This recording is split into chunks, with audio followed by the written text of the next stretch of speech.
আজকে কথা বলবো বিশেষ করে যারা ওয়ার্ক পারমিট বা স্কিল বিষয়ে আসতে চান বা সুইচ করতে চান, কখন তারা ডিসকাউন্টেড স্যালারি পাবেন বা নিউ এন্ট্রেন্ট হিসাবে পরিগণিত হবেন, বিবেচনা করা হবে, সেই ব্যাপারে সংক্ষিপ্ত একটা আপডেট দেওয়ার চেষ্টা করবো। আপডেট না বলে বলবো, দেখে দেখে আপনাদেরকে কিছু ইনফরমেশন দিব যেটা অনেকের উপকারে আসবে। ওয়ার্ক পারমিটে বা স্কিল ওয়ার্কারে নিউ এন্ট্রেড হচ্ছে যাদের বয়স 26 বছর বয়সের নিচে, তারা নিউ এন্ট্রেড ডিসকাউন্টেড স্যালারি পাবে এবং গোয়িং রেটেও ভালো সুবিধা পাবে।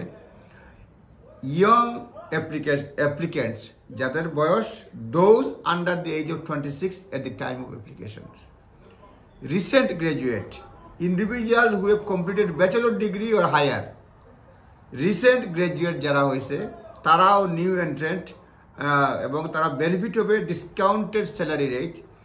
এটার মধ্যে প্রথমে ইয়াং অ্যাপ্লিক্যান্ট বললাম যাদের বয়স 26-এর নিচে, তারপরে বললাম রিসেন্ট গ্রাজুয়েট, ব্যাচেলর কিংবা higher degree, post doctoral researcher, scientist working in specific research position, specific কিছু পজিশন আছে সায়েন্টিস্ট, তারা এই নিউ এন্ট্রেন্ট হিসেবে গণ্য হবে।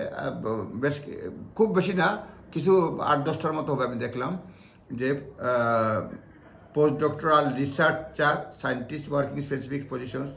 এরপর বলছে higher education teaching professionals, academics in universities or colleges, higher education teaching professional যারা একাডেমিক ইউনিভার্সিটি এবং কলেজে, professional in training, individual working towards recognise professional কোয়ালিফিকেশনের জন্য বা চার্টার্ড বা এই ধরনের কোনো পজিশনের জন্য, তাদের জন্য এই প্রফেশনাল যারা ট্রেনিং নিচ্ছে তারাও নিউ এন্ট্রেন্ট হিসেবে গণ্য হবে। অর্থাৎ young applicant, recent graduate, post doctoral researcher, higher education and teaching professionals in training, এই ক্যাটাগরির মানুষগুলা নিউ এন্ট্রেন্ট হিসেবে ফ্যাসিলিটিস পাবে, ডিসকাউন্টেড স্যালারি রেট পাবে, গোয়িং রেটে সুবিধা পাবে, তারা নিজ দায়িত্বে দেখে নিতে পারেন।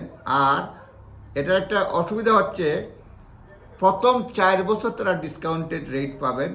দি discounted rates apply for the first 4 years of employment. হ্যাঁ, সুতরাং আপনারা নিজ দায়িত্বে দেখে নেবেন যে কোন কোন পজিশন রয়েছে এবং এইসব পজিশনে থাকলে ডিসকাউন্টেড রেট পাবেন, অ্যাটলিস্ট 4 বছর তো পাবেন।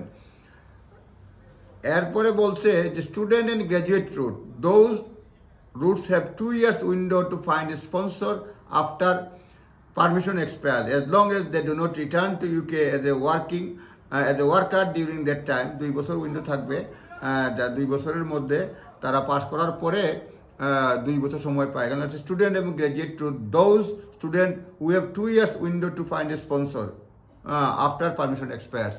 এই হচ্ছে মোটামুটি। আরও বিভিন্ন কন্ডিশন রয়েছে, আপনারা নিজস্ব লয়ারের পরামর্শ নেবেন এবং সে নিয়ে কাজ করবেন। পরামর্শ ছাড়া করবেন নিজে ক্ষতিগ্রস্ত হবেন। অলওয়েজ এক্সপার্ট ওপিনিয়ন নেবেন, এটা গাইডেন্স মাত্র, যাতে অনেকের জন্য সুবিধা হয়। আপনারা ভালো থাকবেন, আবারও কথা হবে। আসসালামু আলাইকুম।